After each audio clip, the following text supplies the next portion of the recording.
अब रशिया की जानिब से भी मुस्बत इशारे सामने आ गए हैं। इसी तमाम तर सूरत हाल पर बात करेंगे, कुछ पाकिस्तान की सूरत हाल का अहाता भी करेंगे। हमें सीनियर जर्नलिस्ट शिराज खान साहब ने ज्वाइन कर लिया। अस्सलाम वालेकुम, बहुत शुक्रिया शिराज खान साहब, वेलकम करूंगी। आगाज़ कर लेते हैं यूक्रेन और रशिया वॉर से, जिसको 3 साल से ज़ायद का अरसा बीत चुका है।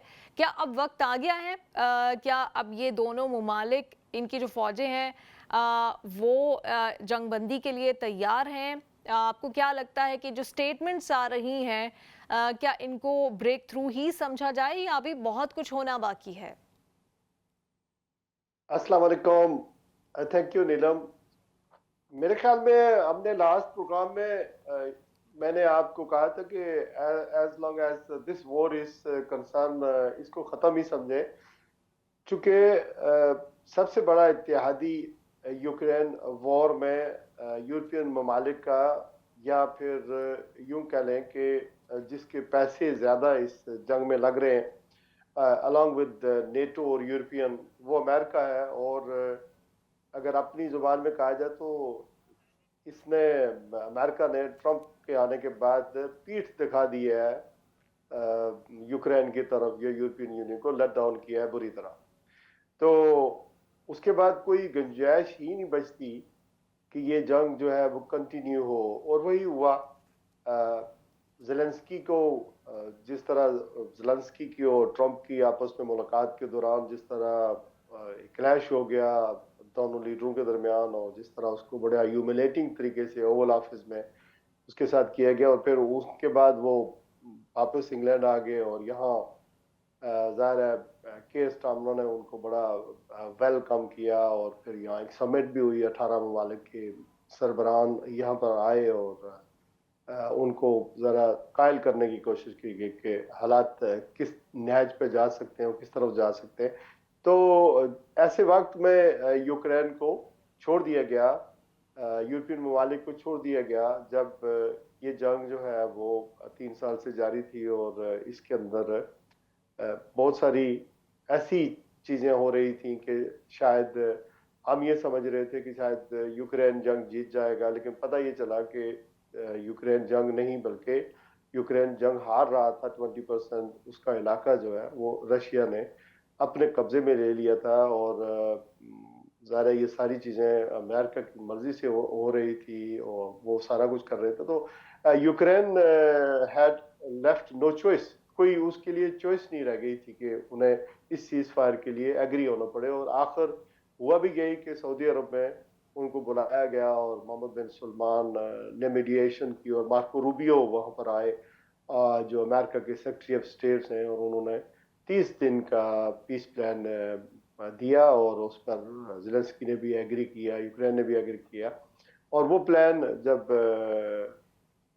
सदर प्यूटन के पास गया, तो कल उन्होंने एक प्रेस कॉन्फ्रेंस की। बेलारूस के सदर जो है वो वहाँ पर गए हुए थे, उनकी मौजूदगी में उन्होंने कहा कि ठीक है, हम अमेरिका की तारीफ भी उन्होंने की, डोनाल्ड ट्रंप की तारीफ की कि पीस के लिए उनका जो इनिशिएटिव है बहुत आला है, और हम इसके लिए तैयार हैं, बट कंडीशन इज दिस कि नेटो का मेंबर यूक्रेन नहीं बनेगा। नंबर 2, वो इलाके जो रूस ने पहले ही एडवांस कर लिए हैं, यानी अपने कब्जे में ले लिए हैं, वो वापस नहीं होंगे। और नंबर 3 कि पीस कीपिंग जो फोर्स है वो किसी भी मुल्क की यूक्रेन के अंदर नहीं आएगी। तो ये कंडीशन थी, और फिर ये भी वो कहते हैं कि ये कंडीशन है। और दूसरा ये कि before we pose into war, कि हम इसमें कोई थोड़ा सा तातुल करें, ये इस 30 दिन का जो वक्फा है, हमें परमानेंट सोल्यूशन की तरफ एग्रीमेंट पर बनना होगा। और परमानेंट सोल्यूशन ये है कि अगर हम एकदम से 30 दिन का वक्फा कर देते हैं, तो ये होगा कि यूक्रेन की जो फौजें हैं वो रीग्रुप हो जाएंगी, और कुछ दूसरे लोग भी इसमें शामिल हो जाएंगे। हालांकि हम एडवांस की तरफ जा रहे हैं, हम एडवांसिंग टूवर्ड्स यूक्रेन के अंदर इलाकों में, और हम इसको फतह कर लेंगे पूरे के पूरे को। तो वो ये कह रहे हैं कि पीस हम चाहते हैं, लेकिन 30 दिन का कंडीशनली ये हमारी कंडीशन है कि जहां पर हम हैं उसी पर इस चीज फारों को आगे ना बढ़े वहां से। तो ये कंडीशंस हैं। अलबत्ता रात को मोहम्मद बिन सलमान जो सऊदी अरब के वली अहद हैं, उन्होंने उनके साथ टेलीफोन पर बात भी की। एक स्पेशल इनवाई डोनाल्ड ट्रंप के, वो भी गए हैं उनसे मुलाकात करने के लिए। तो लेट्स होप कि ये जंग जो है वो ख़त्म हो जाए, लेकिन जो अमेरिका ने मिलिट्री असिस्टेंस या इंटेलिजेंस असिस्टेंस दे रखी थी यूक्रेन को, वो उन्होंने विदड्रॉ कर ली, जिसके बाद हमने देखा कि ज़ेलेंस्की ट्रंप मुलाकात के बाद ज़्यादा कैजुअलिटीज़ हुई, ज़्यादा मौत हुई और रशिया ने बहुत बड़ा डैमेज किया। उसके रिवेंज में यूक्रेन ने ड्रोन्स का हमला किया, जो 300-400 ड्रोन थे वो रूस के इलाकों में गिरे, जो उन्होंने मार गिराए। तो मेरे ख्याल में ये सूरत हाल है। आई होप कि ये जंग ख़त्म हो जाए और कल जो नेटो के सेक्रेटरी जनरल हैं, ये जो हमारे 27 ममालिक हैं, बल्कि ज़्यादा है इसमें, नेटो के तो ज़्यादा, तुर्की भी उसका मेंबर है। तो ये सेक्रेटरी जनरल का नाम है मार्क रूटियो। ये नीदरलैंड के पहले वज़ीर आज़म भी रह चुके हैं और इनके डोनाल्ड ट्रंप के साथ बहुत अच्छे ताल्लुकात थे जब वो पहले दौर में सदर थे। तो वो वहाँ पर वाशिंगटन में गए और उन्होंने मुलाकात की और उन्होंने ये वादा किया शहनाज कि खान साहब, ये आप बिल्कुल इस अहम मीटिंग के बारे में बताएं। एक क्वेश्चन ऐड भी कर लें कि अब पहले यूरोप का यही गिला लग रहा था कि ये सब कुछ अमेरिका नहीं कर सकती। यूक्रेन को भी इनफैक्ट यही गिला था कि हमसे पूछे बगैर ही हमारे मुस्तकबिल के हवाले से मुज़ाकरात किए जा रहे हैं। लेकिन अब बज़ाहिर नज़र यही आ रहा है कि आखिर में हुआ वही है जो अमेरिका चाह रहा था। लीड भी अमेरिका ने ही ली है और यूरोप की उस तरह से इसमें कोई से लग नहीं रही। सिर्फ ये कि यूक्रेन के नुमाइंदों को शामिल किया गया नेगोशिएशंस में। तो अब ट्रंप के लिए और ट्रंप का और यूरोप का रिश्ता या इंग्लैंड का रिश्ता किस तरह से आप आने वाले दिनों में देखते हैं? मेरे ख्याल में बड़ा अच्छा सवाल है। 20% 25% बास चीज़ों पर टैरिफ लगेगा और उसमें यूके भी शामिल है। यूरोपियन यूनियन ने कहा है, ये यूरोपियन ममालिक ने कहा कि हम भी 20% टैरिफ लगाएंगे जो मसनूआत अमेरिका से हम बरामद करते हैं उसके ऊपर।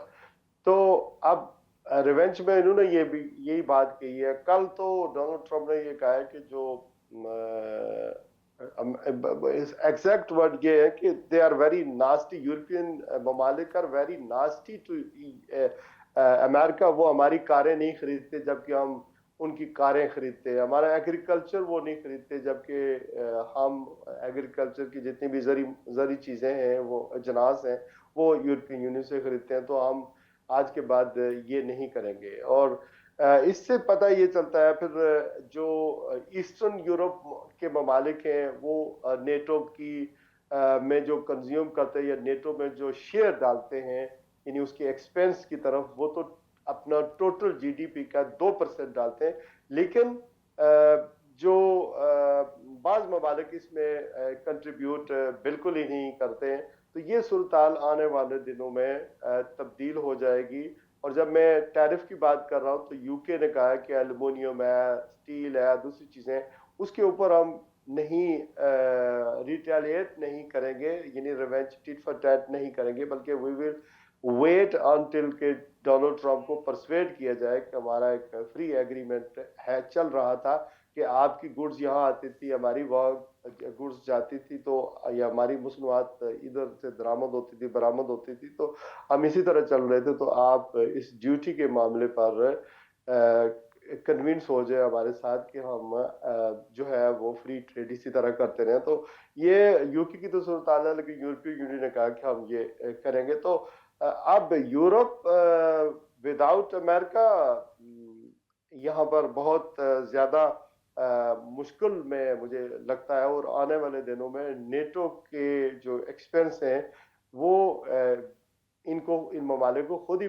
पूरे करने पड़ेंगे। और ये भी आप देखें कि अमेरिका ने, जैसे कि हमने पिछले प्रोग्राम में कहा था, अफगानिस्तान हो, इराक हो, ये अरब स्प्रिंग हो, उसके अलावा सर्बिया की जंग हो, जहां भी अमेरिका ने जंग छेड़ी वहां पर यूरोपियन को, नेटो को नेचुरल अलाई बनना पड़ा आफ्टर सेकंड वर्ल्ड वॉर, इनके आपस में मायदे थे। तो ये सूरत हाल भी बरकरार रहेगी कि यूरोपियन ममालिक या नेटो अमेरिका को नो करने की पोजीशन में नहीं है। Even he said yesterday Donald Trump के हमें किसी की कोई जरूरत नहीं है, लोगों को outside world they need us. हम यहाँ कारें भी अपनी बनाते हैं, एग्रीकल्चर भी हमारे पास है, रिसोर्सेज भी हमारे पास है, हमें किसी की कोई जरूरत नहीं है, we can live without others. But ये है, ये सूरत हाल जो है वो तब्दील हो जाएगी कि इनकी अपने ये फीट कोशिश कर रहे हैं कि हम अपने फीट पर खड़े हो जाएं, यूरोपियन ममालिक शहनाज खान साहब, इंक्लूडिंग यूके। रशिया और यूक्रेन का तनाज़ा अगर हल कराने में डोनाल्ड ट्रंप कामयाब हो जाते हैं तो ये उनके लिए, उनके इक़्तिदार को अभी मेरे ख़्याल से 2.5 माह ही गुज़रे हैं, कितनी बड़ी कामयाबी होगी, क्योंकि ये वो तनाज़ा था कि जिसको ना कोई हल करा रहा था शायद, ना कोई हल कराना चाह रहा था, और ये चलता आ रहा था। ठीक है कि इसके ऊपर, इसके बाद हम पैलेस्टाइन वाले इशू के ऊपर भी बात करेंगे, लेकिन ये कितनी बड़ी कामयाबी होगी डोनाल्ड ट्रंप के लिए, कितना कॉन्फिडेंस बूस्टिंग होगा उनके लिए कि उसके बाद वो जो बातें करते रहे थे अपनी कैंपेन में कि मैं आके जंगें बंद कराऊंगा, तो ये कितना बड़ा माइलस्टोन होगा उनके लिए। मेरे ख्याल में बहुत बड़ा माइलस्टोन है। ये डोनाल्ड ट्रंप से ही तवक्को की जा सकती थी। अगर अमेरिका के अंदर जितने भी, अगर जो बाइडन इंतजामिया की बात करें, उसके उससे पहले बराक ओबामा थे, बुश थे, या इधर यूरोपियन ममालिक के हेड ऑफ सरबरान की बात करें, तो वो सारे पॉलिटिशियन हैं, वो डिफरेंट तरीके से सोचते हैं, अपनी सिक्योरिटी फोर्सेस से जो पॉलिसीज चल रही होती हैं उसी के मुताबिक मामला लेकर आगे चलते हैं। दोस्त कौन है, दुश्मन कौन है, उसको इम्पोर्टेंस देते हैं। लेकिन Donald Trump is a different guy, unpredictable guy, businessman है वो, उसकी वो उसका हिसाब किताब बिल्कुल डिफरेंट है। आप मीडिया की बात करें, जब वो सामने आते हैं, हर चीज मीडिया के सामने, 2 घंटे कम अज कम उनकी कल जो है वो प्रेस कॉन्फ्रेंस थी, जो जिसमें थोड़ा सा ही नेटो के सेक्रेटरी जनरल को मौका मिला बोलने का, बाकी वो खुद ही बोलते रहे। और ऐसा ही हमने इससे previous day Irish prime minister वहां पर गए तो वो बोलते रहे, और डोनाल्ड ट्रंप भी बोलते रहे, और वो उन्होंने इसी में अफियत समझी नेटो के सेक्रेटरी जनरल हो, या फिर जो कुछ जेलेंस्की के साथ हुआ उसके बाद, तो जितने भी लीडर वहां पर जाते हैं या मुलाकात करते हैं, वो इसी में आफियत समझते हैं कि उनको कम बोलना पड़े। बल्कि यहाँ तक यूरोपियन ममालिक की जब वो इंसल्ट कर रहे थे या उनको ह्यूमिलेट करने की कोशिश कर रहे थे, उनके खिलाफ बातें कर रहे थे, उनकी पॉलिसी के खिलाफ, तो ये बार बार कहते थे कि जो मार्क रूटियो सेक्रेटरी जनरल है, is a very good guy, is a very good friend of mine, he done very good job, but European are doing this. So इसी तरह आयरिश प्राइम मिनिस्टर को भी इसी तरह बातें करें, तो वो सारे खामोशी की अफियत में, खामोशी में ही अपनी अफियत समझते थे। तो मेरे हिसाब से ये जंग, अगर रशिया मान जाता है, बल्कि शुक्रिया भी अदा करता है, और ये जंग मुझे तो लगता है कि बंद हो जाएगी, चूंकि डोनाल्ड ट्रंप इज कमिटेड, तो बहुत बड़ा माइलस्टोन है इस जंग को खत्म करने के लिए। चूंकि यूरोपियन ये जंग या यूक्रेन ये जंग हार रहे थे, और वो एक तरह का सेवियर के तौर पर सामने आया है शहनाज डोनाल्ड खान ट्रंप, साहब, इनको ये रेस्क्यू कर लिया है। जब इतनी रशिया जो कि किसी की सुन नहीं रहा था, जिसको पूरे वेस्ट ने मिलके आइसोलेट करने की भी कोशिश की, दूसरी जानिब यूक्रेन, जब ये जंग ख़त्म करा सकते हैं डोनाल्ड ट्रंप, तो क्या रुकावट है इजराइल की जो जारहीत है उसको वो रोक सकें, या यहाँ पर वो इमदाद बंद करते हैं, इंटेलिजेंस शेयरिंग बंद कर सकते हैं, वहाँ पर वो क्यों नहीं बंद कर सकते? क्योंकि अब तक जो सीज फायर है जो वहाँ पे शुरू हुआ था, उसके बाद फिर से इजरायली अटैक शुरू हो गए हैं, और अब फिर से कुछ नहीं पता। कतर में मुलाकातें भी हो रही हैं, कुछ हौसला अफजा बयानात भी सामने आते हैं, ये भी पता चलता है कि अब अमेरिका डायरेक्ट उस हमास से मुज़ाकरात भी कर रहा है जिसको दहशतगर्द कहता था, और बहुत अच्छे मुज़ाकरात चल रहे हैं। तो उस मसले को आप किस तरफ जाते हुए देख रहे हैं? मेरे ख्याल में माइट इज राइट का जो फार्मूला है वो चल रहा है। पिछले प्रोग्राम में मैंने आपको बताया था कि तिल अबीब मेक्स वाशिंगटन पॉलिसी, और जो इसराइल है वो अमेरिका की 51 स्टेट है इन ए वे, लेकिन वो हैं तो बड़े थोड़े, लेकिन बहुत ज़्यादा पेनिट्रेट कर गए हैं वहाँ की पॉलिसी साज अदारों में, सियासत में। تو اسی طرح میری انڈرسٹینڈنگ تو یہی ہے کہ جتنی بھی جنگیں امریکہ نے شروع کی ہیں وہ بھی اسرائیل کے کہنے کے اوپر کیے ہیں، ان کے کہنے کے مطابق کیے ہیں یا وہ شروع کرنا چاہتے تھے، اور اسی طرح ان کا نیکسٹ ایجنڈا جو ہے ایران کے ساتھ وار ہے۔ تو جنگ جب غزہ کی ہم بات کرتے ہیں تو نیلم سچی بات یہ ہے کہ میں اب غزہ کی خبریں دیکھ ہی نہیں سکتا، یعنی میری برداشت سے باہر ہو جاتی ہیں چیزیں جب میں وہ ملبے کے ڈیر دیکھتا ہوں، بچے دیکھتا ہوں۔ ریسنٹلی تو ابھی جو ایڈ ہے یہاں ٹی وی چینلوں پر گٹھی ہو رہی ہے یا کسی طریقے سے لوگ چرچ گٹھی کر رہے ہیں، وہ بھی انہوں نے بند کر دی ہے وہاں جانی، اور بجلی جو ہے ریسنٹلی بجلی بھی کاٹ دی ہے۔ تو یہ بڑا انجسٹیبل، یہ بہت ہی زیادہ تکلیف دہ اور دکھ بھری ہمارے لیے جو ہے ہم مسلمانوں کے لیے، ہمارے بچوں کے لیے، جو بچے یورپین ممالک میں پیدا ہوئے، مغرب میں پیدا ہوئے، جو یہاں کی خبروں کو واچ کرتے ہیں، دیکھتے ہیں، تو امریکہ کے خلاف اس اسرائیل کی پالیسیوں کی وجہ سے towards the Muslim, towards the فلسطین اور غازہ کے جو مسلمان ہیں، یہ نفرت انتہائی بڑھ رہی ہے۔ اور ان کو اس چیز کا ادراک بھی ہونا چاہیے کہ پچھلے جو 9/11 کے واقعات ہوئے ہیں، اس کے بعد جو واقعات ہوئے، اس میں بچے جو یہاں کے یوتھ تھے، ان کے اندر ایک فرسٹریشن بہرحال موجود ہے، ان کے دماغوں کے اندر ایک چیز فرسٹریشن موجود ہے کہ اس کو آپ جسٹیفائی نہیں کیا کر سکتے کہ آپ مدد بھی کر رہے ہیں اسرائیل کی ایک ایسے علاقے کو بمباری کرنے کی۔ حماس نے جو کچھ کیا ہے وہ غلط کیا، اس کی کنڈمنیشن بھی آئی ہے۔ سارے مسلمان ممالک اب اس بات پر بھی ایگری ہیں، بعض عرب ممالک ایگری نہیں تھے کہ ٹو اسٹیٹ سولوشن ہو وہاں پر۔ جو فلسطین کے علاقے ہیں یا یہودی آباد کاری ہے وہ بھی بڑھ رہی ہے، ان کے علاقے بھی کیپچر کیے جا رہے ہیں، دنیا بھر کے یہودی لا کر فلسطین کی زمین کے اوپر آباد بھی کیے جا رہے ہیں۔ اور لیکن اوپر سے وہ بچے جو ہے وہ بنیادی سہولتوں سے، وہ انسانی حقوق، وہ ساری چیزیں آپ دم بھی بھرتے ہیں، اس کو سیف گارڈ بھی کرتے ہیں، لیکن اس کے باوجود جو ہے یہ چیزیں وہاں پر ہو رہی ہیں۔ شراز خان صاحب، یہ بھی آپ نے دیکھا ہوگا کہ فلسطینی بچوں کی آپ نے بات کی، یا فلسطینی نوجوان، صرف ایسا نہیں ہے کہ وہ فلسطین میں ہیں تو وہ غیر محفوظ ہیں، وہ امریکہ میں بھی ہیں تو اب غیر محفوظ ہیں۔ آپ نے یہ دیکھا ہوگا کہ محمود خلیل، ایک پیلسٹینین اسٹوڈنٹ جن کو اریسٹ کیا گیا ہے، ان کا جو گرین کارڈ ہے اس کو منسوخ کیا جا رہا ہے، ان کو امریکہ سے بے دخل بھی کر دیا جائے گا۔ قصور صرف اتنا ہے کہ یہ جو آپ نے کہا نا کہ میں یہ مناظر اب دیکھ بھی نہیں پاتا، تو وہ وہاں کے ان کا تعلق ہے اس مٹی سے، وہ مناظر بھی دیکھ رہے تھے اور وہ مناظر دنیا کے سامنے بھی لانا چاہ رہے تھے، صرف پیلسٹائن کے لیے بات کر رہے تھے، اور اب ان کو امریکہ سے بے دخل کیا۔ تو کیا میسج ہے یہ باقی امیگرینٹ فیملیز کے لیے جو ایسے جہاں پر بھی کوئی شورش تھی، کوئی پرابلم تھی، کرائسس سے، سچویشن سے نکل کے امریکہ آئے تھے کہ یہاں پہ ہمیں تحفظ ملے گا، اور امریکہ خود بھی بلاتا رہتا ہے، تو کیا مستقبل ہو سکتا ہے ایسے نوجوانوں کا امریکہ میں؟ محمد خلیل کولمبیا یونیورسٹی کے اسٹوڈنٹ ہیں، اور میرے خیال میں اسٹوڈنٹس یونین میں بھی ہیں۔ ان کو گرفتار کیا گیا ہے، اور ان کے حق میں ٹرمپ ٹاور کے باہر بہت بڑا مظاہرہ ہوا ہے، بلکہ اسٹوڈنٹس اندر گھس گئے تھے، اور ان کے لیے بہت زیادہ پروٹیسٹ امریکہ کے اندر ہو رہا ہے، اور کوئی 200 کے قریب جو اسٹوڈنٹس ہیں ان کو ڈیٹین بھی کیا گیا، گرفتار بھی کیا گیا ہے، اور ان پر الزام یہی ہے کہ یہ حماس کی حمایت کرتا ہے۔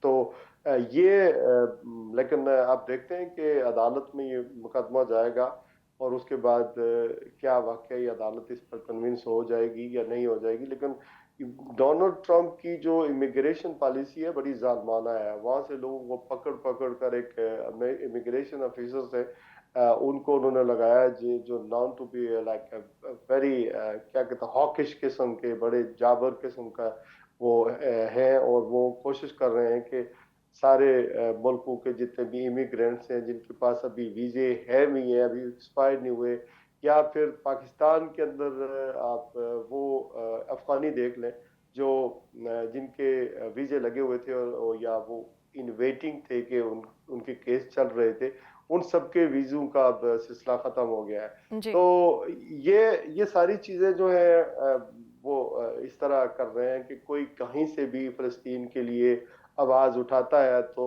उसको वहीं पर दबोच लिया जाए। ये फ़ाशिस्ट टाइम के ऊपर ये हुआ करता था। आजकल के दौर में सोशल मीडिया के दौर में वो खुद भी इसको बहुत प्रमोट करते हैं, तो ये चीज़ें हज़म होने वाली नहीं है और ये कहीं जाने वाली ही नहीं है। सिर्फ मसला ये है कि मुसलमान ममालिक के जो सरबराह हैं वो they are letting us down as a Muslim. अगर बात करें, हम मुसलमान तो तड़पते हैं और हमें हमें वो जज्बा ईमानी किसी हद तक जिंदा भी है हमारे दिलों में कि हम किसी चीज़ को गलत कह सकें, सही को सही कर सकें। लेकिन जो ममालिक के मुसलमान दे नीड टू लीड, जिस जो बात कर सकते हैं, लेकिन ये बात नहीं कर सकते थे। Most of them are elected with the help of America. वो अमेरिका की मर्जी के मुताबिक इलेक्ट होते हैं, इंतखाबात भी जीतते हैं और इसीलिए वो अपनी बिल्कुल, आपने सब्सिडी उनको पेश करते हैं। कहा कि ये ज़ालिमाना पॉलिसीज़ हैं, ये भी इंटेंशंस डोनाल्ड ट्रंप ने इक़्तिदार में आने से पहले ही अपनी ज़ाहिर कर दी थी और इसको कुछ हिस्सों की जानिब से सराहा भी जा रहा है। देखते हैं इस केस में क्या होता है। अगर इस नौजवान की अमेरिका से बेदखली होती है तो ये पूरे अमेरिका में रहने वाले जो इमिग्रेंट फैमिलीज़ के बच्चे हैं, जो अपने हुकूक के लिए आवाज़ उठाना चाहते हैं और जो अमेरिका को एक अमा समझ कर आए थे कि हमें तहफ़्फ़ुज़ मिलेगा, उनके लिए एक बहुत बड़ा सेटबैक होगा। आपने ज्वाइन किया, मिडल ईस्ट की सूरत हाल पे बात हुई और साथ ही साथ यूक्रेन रशिया की वॉर के हवाले से आपने कहा कि ब्रेक थ्रू होगा। बहुत शुक्रिया आपके वक्त का। शो